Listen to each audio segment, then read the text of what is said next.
দূর দূর, হঠাৎ করে কেন যে এত চুল ঝরছে বুঝতেই পারছি না। কতদিন হয়ে গেল চুল ওঠা আর থামছেই না।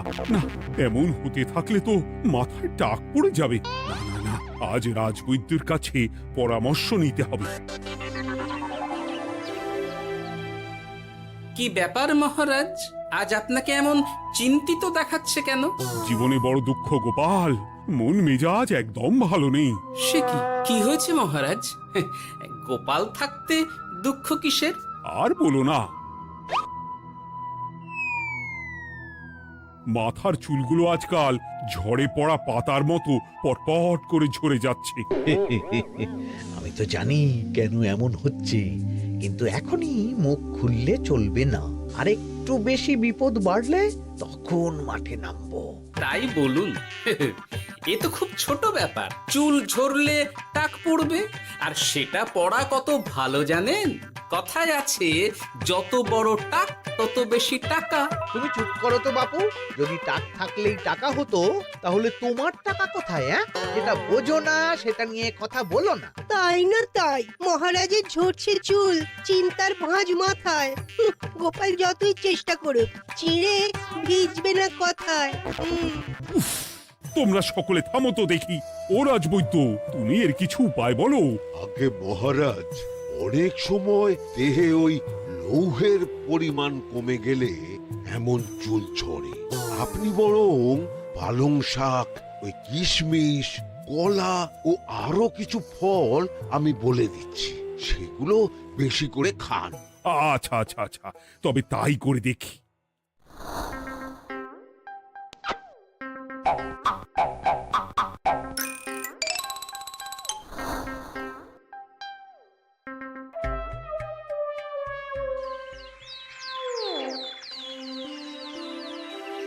ও রাজবৈদ্য, তোমার কথা মতো শাক পাতা ফলমূল সবই তো খেলাম, চুল ঝরা বন্ধ তো হলোই না।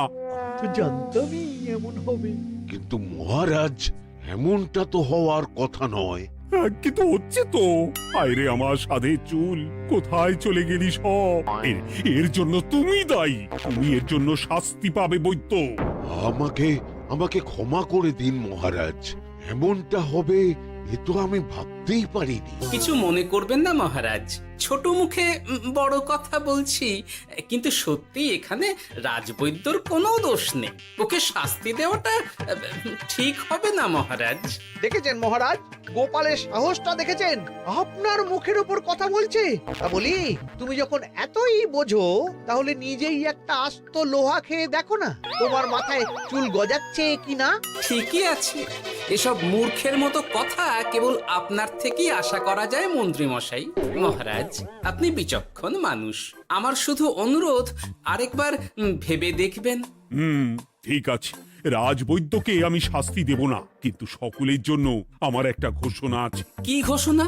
আমার এই কঠিন সমস্যা যে দূর করে দিতে পারবে, তাকে আমি বিশেষ পুরস্কারে ভূষিত করব।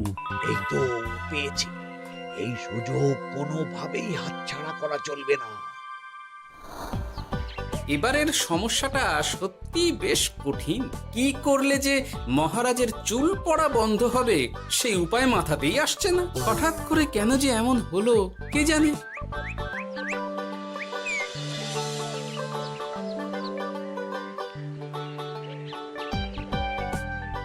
ও মা, তুমি এসে গেছো? একটু বসো, আমি তেলটা মেখেই হাত ধুয়ে খাবারটা বাড়ছি। হ্যাঁ, সে ঠিক আছে, কিন্তু তুমি কিসের তেল মাখছো এটা? কি আবার মাথার চুলের তেল? এখানেও চুল, ওদিকে মহারাজেরও চুল ঝরে পড়া নিয়ে আমরা সবাই হিমশিম খাচ্ছি গিন্নি। আরে, মহারাজের অত সুন্দর কালো চুলগুলো ঝরে যাচ্ছে, এ তো ভারী দুঃখের কথা। সে আর বলতে। ওই জন্যেই তো আমি বাবা মাথায় এই জড়িবুটি তেল মাখি।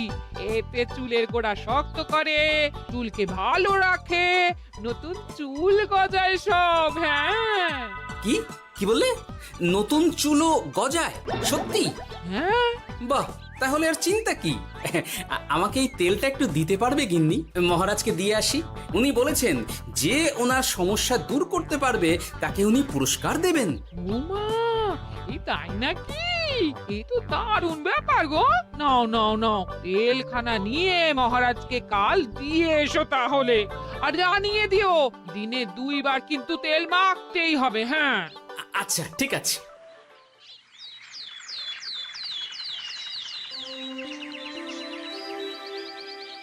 কোনো উপায় খুঁজে পেলে তোমরা?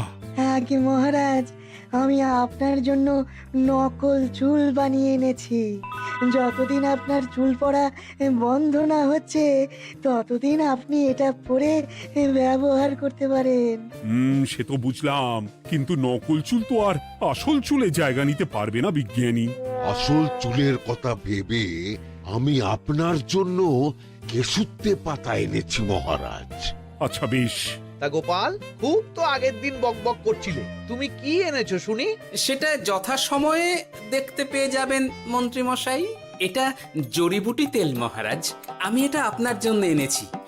এতে নতুন চুল গজায় আর চুলের স্বাস্থ্যও ভালো হয়। আমার গিন্নিও ব্যবহার করে এটি, তবে দিনে 2 বার করে মাখতে হবে, তাহলেই ভালো ফল পাবেন মহারাজ। বাবা, তাহলে তুমি কেন মাখো না? আচ্ছা, আপনার সমস্যাটা ঠিক কোথায় বলুন তো মন্ত্রী মশাই? মহারাজের জন্য কিছু আনলেও কথা শোনান, না আনলেও কথা শোনান। সত্যি তো মন্ত্রী, কেন তুমি সব সময় গোপালের পিছনে পড়ে থাকো বলো তো? এরা তো তাও সবাই কিছু না কিছু আমার কথা চিন্তা করে এনেছে, তুমি তো সেটাও করনি। না আসলে মহারাজ, আমিও ভাবছিলাম আপনার কথা, কিন্তু থাক, বুঝেছি। আহ, দারুণ। তেলের গন্ধটাও খুব সুন্দর। গোপাল, তোমায় অনেক ধন্যবাদ। আশা করছি ব্যবহার করলে খুব ভালো ফল দেবে। একদম দেবেই মহারাজ। দূর বাবা, ভেবেছিলাম এক হলো আর এক। কোথা দিয়ে যে গোপালটা মাঝখান দিয়ে এসে নাক গলিয়ে ঢুকে পড়ে, খুব শক্ত পুরস্কার নেওয়ার। দেখাচ্ছি মজা।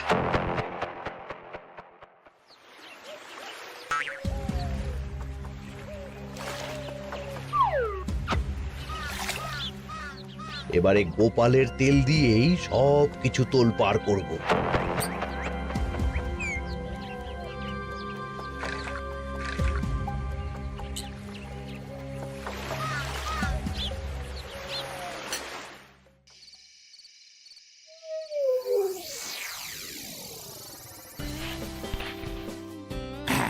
ব্যাস, হয়ে গেল 2 বার মাখা।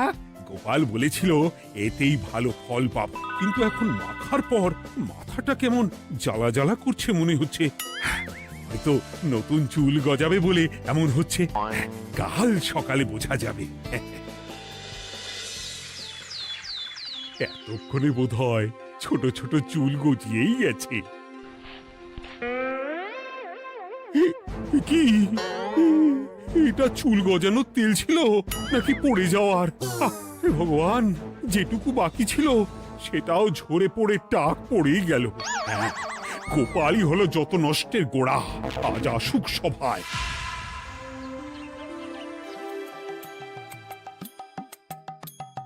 এই যে এখন এলেন উনি। ও কি মহারাজ, আপনি এমন কাপড় মাথায় জড়িয়ে বসে আছেন কেন? তুমি আর এমন প্রশ্ন জিজ্ঞাসা করো না গোপাল, তোমার দয়াতেই মহারাজের এমন অবস্থা। মানেটা আমি তোমায় দেখাচ্ছি, দাঁড়াও। এই যে গোপালের দেওয়া তেল মেখেই আমার এমন হয়েছে, আর তার জন্য আমি তোমাকে কোনোদিনও ক্ষমা করব না গোপাল। বিশ্বাস করুন মহারাজ, আমার গিন্নিও মাখে এই তেল, কিন্তু এমন কিছু তো এখনো পর্যন্ত ঘটেনি। আমি আর কিচ্ছু শুনতে চাই না। আমার মাথা ভর্তি চুল আমি ফেরত চাই। যতদিন না আমার মাথার সব চুল ফিরে আসছে ততদিন আমি তোমার মুখও দেখতে চাই না। মহারাজ, আপনার কোনো চিন্তা নেই, আমি তো আছি। এবার এই সমস্যার একটা সমাধান আমি করেই ছাড়বো। কি ব্যাপার, মন্ত্রী মশাই এত লাফাচ্ছে কেন? এসবের পেছনে আবার ওনার হাত নেই তো? না, ব্যাপারটা পরে দেখতে হচ্ছে।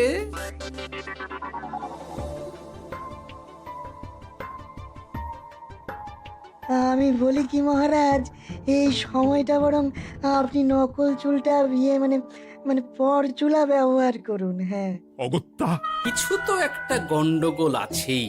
গিন্নিও তো রোজ মাথায় তেল মাখে, কই এমন তো হয় না।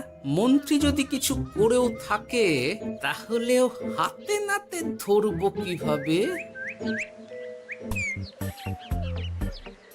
ও কি গো গোপাল দাদু, এখন এই সময় তুমি রাজসভা ছেড়ে এখানে? তোদের দাদু আর রাজসভায় যাবে না রে?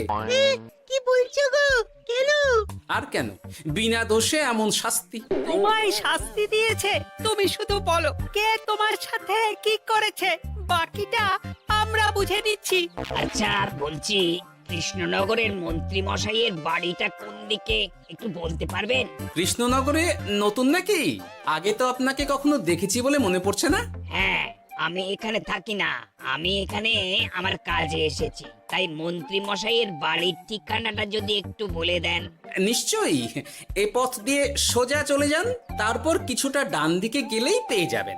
আচ্ছা, অনেক ধন্যবাদ। ভিন গাঁয়ের লোক মন্ত্রী মশাইয়ের বাড়িতে, ব্যাপারটা বেশ সন্দেহজনক লাগছে। এই এই গুলটে ন্যাপলা, তোরা তোরা দুজন একটু আড়াল থেকে দেখতো লোকটা মন্ত্রী মশাইয়ের বাড়িতে ঠিক কি জন্য এসেছে, তারপর আমায় খবর দিস। ঠিক আছে গোপাল দাদু। তোমার আবার এখানে আসার কি দরকার ছিল? আমি তো বলেছি যে আমি ঠিক গিয়ে তোমার পাওনা গন্ডা মিটিয়ে দেবো। মিটিয়ে দেবে? কতদিন হয়ে গেছে জানেন? দেখো, হয় আমার কীটনাশক আর সার সব ফিরিয়ে দিন, নয়তো আমার জিনিসের দাম মিটিয়ে দিন। কীটনাশক, সার আর কি করে ফেরত দেবো বলো? ও তো সব পুকুরের জলে মিশে গেছে। ওসব আমি জানি না, আমার পাওনা গন্ডা মিটিয়ে দিন, ব্যাস। চল চল, এখনই তাহলে গোপাল দাদুকে গিয়ে সব জানাই। হ্যাঁ, চল চল। দাদু, ও গোপাল দাদু। তোরা এসে গেছিস? আয় আয় আয় আয় আয়। মন্ত্রী মশাইয়ের মুখ থেকে অনেক খবর পেলাম। তাই নাকি? কি শুনি? মন্ত্রী মশাই ওই লোকটার কাছ থেকে অনেক কীটনাশক সার নিয়েছে, কিন্তু এখনো জিনিসের দাম মেটায়নি। হ্যাঁ, ওই জন্যই তো মন্ত্রী মশাইয়ের উপর লোকটা খুব রেগেছিল, হুমকিও দিয়েছে 1 সপ্তাহের মধ্যে জিনিসের দাম সব মিটিয়ে দিতে হবে। তাই নাকি? কিন্তু কীটনাশক সার নিয়ে মন্ত্রী মশাই কি করবে? সেটা তো বলতে পারবো না দাদু। তবে হ্যাঁ, মন্ত্রী মশাই ওই লোকটাকে বলছিল যে ওই সব কীটনাশক সার পুকুরের জলে মিশে গেছে। কি বললি? পুকুরের জলে? আচ্ছা, এবার দুয়ে দুয়ে 4 করা গেল। অনেক ধন্যবাদ রে তোদের। বল বল, তোরা কি খাবি? কিচ্ছু লাগবে না গোপাল দাদু, তবে ভোলা বয় আর মিষ্টি খাওয়ালে। আচ্ছা আচ্ছা। কি করে যে মহারাজকে আসল ব্যাপারটা বোঝাই, কিছু তো একটা উপায় বের করতেই হবে। তা বলি বাবা, রাজসভায় যেতে হবে না বলে কি সারাদিন এইভাবেই শয়নে শয়নে দিন কাটাবেন বাবা? হ্যাঁ, উপায় পেয়ে গেছি। বুঝলে গিন্নি, আমাকে একটা জায়গায় যেতে হবে, বুঝলে? তারপর ওখানে যদি কাজ হয় তাহলে আগামীকাল রাজসভায় আমি যাব। কিন্তু তুমি যে বলেছিলে তোমার এখন ছুটি। হ্যাঁ, কি আর করি বলো, গুরুত্বপূর্ণ একটা কাজ, তাই যেতেই হবে। আচ্ছা যাও। কই গো বিজ্ঞানী? আরে গোপাল যে, বলো। এই যে বিজ্ঞানী, একটা বিশেষ দরকারে তোমার কাছে এলাম, বুঝলে? হ্যাঁ, বলোই না। আচ্ছা, এই দূষিত জলকে কিভাবে আবার পরিশুদ্ধ করে বলতে পারবে? কেন পারবো না? জলের মধ্যে একটু চুন আর ফটকিরি দিয়ে দিলেই জল আবার দূষণমুক্ত হয়ে যাবে। তবে ওগুলো দেওয়ার পর কিছুদিন সেই জলকে ব্যবহার করা বন্ধ রাখতে হয়। হ্যাঁ। আচ্ছা আচ্ছা, অনেক ধন্যবাদ, আসি তাহলে। হ্যাঁ,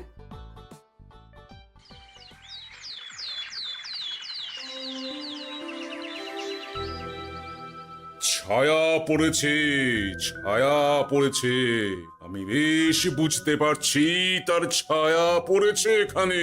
কার ছায়া পড়েছে? আজকাল তোর মাথা থেকে অনেক চুল ঝরে পড়ছে, তাই না? আগে হ্যাঁ সাধু বাবা, আপনি একদম ঠিক কথা বলেছেন। ও বাবা, এই আবার কোথা থেকে উদয় হলো? আরে আমি একা গিয়ে সেই স্নানের পুকুর পরিদর্শন করতে চাই। যথা আজ্ঞা বাবা।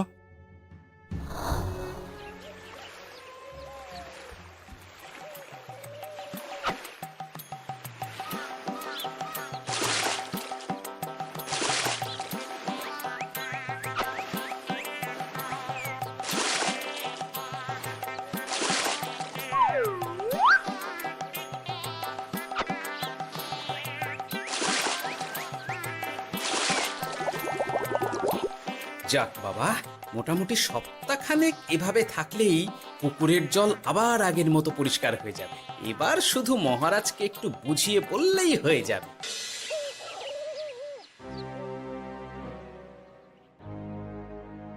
কি বুঝলেন সাধু বাবা? আমার অনুমানটাই ঠিক ছিল।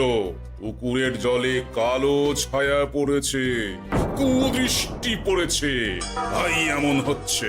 সে কি? কি কালো ছায়া? যত সব বাজে কথা। জল দূষণ করলাম আমি, আর দোষ পড়ছে কালো ছায়ার উপর। তাহলে এখন কি হবে? চিন্তার কোনো কারণ নেই। আমি মন্ত্রপুত ভস্য ছড়িয়ে দিয়েছি। 1 সপ্তাহ ওই পুকুরের জল স্পর্শ তো দূর, পুকুরের কাছেও যাওয়া নিষেধ। তাহলে আমার মোহরের কি হবে? যথা আজ্ঞা সাধু বাবা। ও কি, তাহলে মহারাজ এতদিন স্নান করবেন কোথায়? সে কথা কাউকে চিন্তা করতে হবে না। মহারাজের ওপরে কালো ছায়া পড়া জল পড়েছে, তাই আগে সেটা শোধন করতে হবে। আমাকে তাহলে কি করতে হবে সাধু বাবা? আমার শিষ্য গোপাল আমাকে আগেই এই বিষয় জানিয়েছিল। আমি তার হাত দিয়েই তোর স্নানের জল পাঠিয়ে দেব। তাই আগামী 1 সপ্তাহ সেই জল দিয়েই তোকে স্নান করতে হবে। কি গোপাল?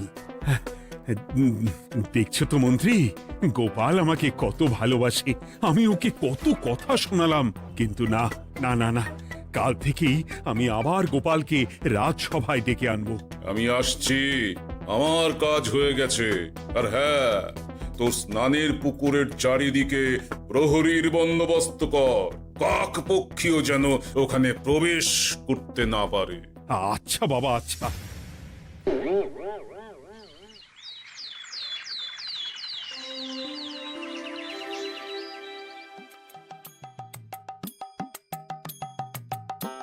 গোপাল, তোমাকে আবার এখানে দেখতে পেয়ে আমার খুব ভালো লাগছে। তোমার গুরুদেব গতকাল এসেছিলেন, কিছু মনে করো না। না বুঝেই তোমাকে অনেক কথা শুনিয়েছি।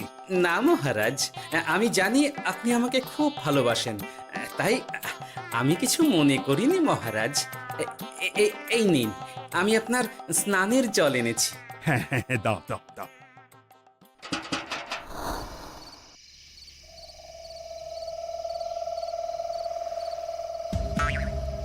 ও বাবা, পুকুরের কাছে যে গিয়ে দেখবো সে উপায় নেই। চারপাশে প্রহরীতে ভর্তি, তাহলে কি সত্যি সত্যি কালো ছায়া পড়েছে? ভালোই হলো, পাওনাদারকে বলে দেবো কীটনাশকটা জালি ছিল। হি হি।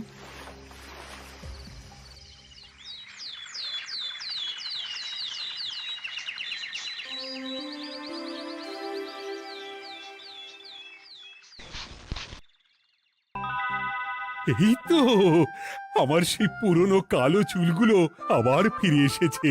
আহা, কি যে আনন্দ হচ্ছে দেখে। আজ 1 সপ্তাহ সম্পূর্ণ হলো। গোপালের জন্য আমার স্নানের পুকুর থেকে কালো ছায়া দূর হয়েছে। আমাকে এই সমস্যা থেকে দূর করার জন্য আমি গোপালকে 100টি মোহর উপহার দিতে চাই। ধন্যবাদ মহারাজ। দূর, আমার আর ভালো লাগে না। সব সময় গোপালই মোহর পায়, এটা তো আমার পাওয়ার কথা ছিল। এদিকে আজকে পাওনাদারও আসবে।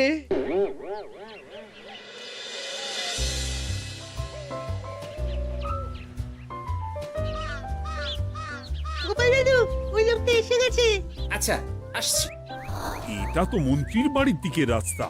আমরা তাহলে ওদিকে কেন যাচ্ছি গোপাল? আপনার পুকুরের আসল রহস্যটা কি সেটা আপনি জানবেন না মহারাজ? মানে? নিজের চোখেই দেখুন, তাহলে বুঝতে পারবেন। আর একটু সময় দাও আমায় ভাই, এমনিতেও তোমার কীটনাশক কোনো কাজের নয়। কি এখন এসব কথা? আর একদিনও সময় দিতে পারছি না।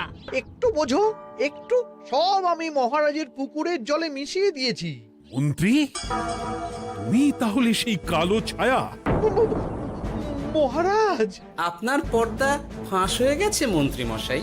তুমি তাহলে সবটা জানতে? একদম প্রথম থেকে। রে, খুব জোর ফেঁসেছি। এদিকে পাওনাদার, ওদিকে মহারাজ, এখান থেকে কেটে পড়তে হবে। গন্ডগোল করে আবার পালানো হচ্ছে তবে রে। বলো, কেন করেছিলে? মহারাজ, আমি ভেবেছিলাম আপনার সব চুল উঠে গেলে আমি আপনার কাছ থেকে চুল গজানোর ওষুধ দেওয়ার নামে অনেক টাকা লুটবো। কিন্তু সেই ভাবনা ভাবনাই থেকে গেল, সেগুড়ে যে বালি হয়ে গেল। ভাবা যায় চুলের জন্য চুলো চুলি, হ্যাঁ?